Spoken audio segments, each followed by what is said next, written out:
tambaya ta ita ce, malam idan mace mai al'ada ta mutu kuma jini bai gama tsayawa ba, malam za a iya jinkirtawa, wato za a iya jinkirta yi mata wanka ko kuma a take za a yi mata wanka? Allah ya saka da alkhairi.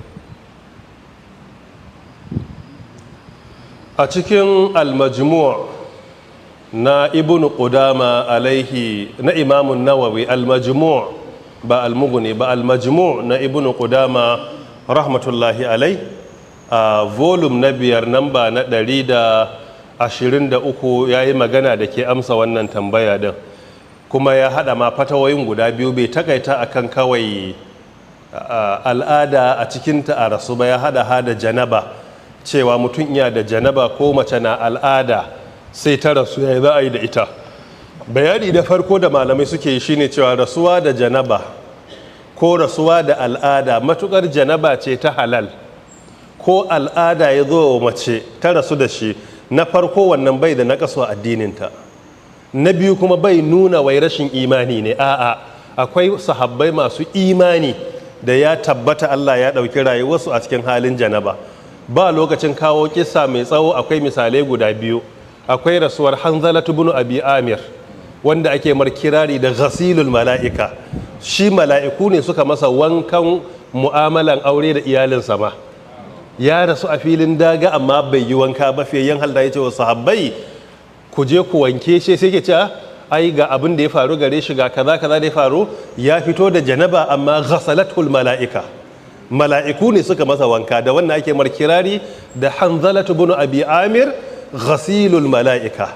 Da wannan Imamu Ahmad bin Hanbal alaihi rahmatullah yake bayyana cewa rasuwa da halin janaba ko jinin al'ada ba matsala bane, bai nuna raunin imani ko abin da ya kama da hakan, matukar janaba ce ta halal.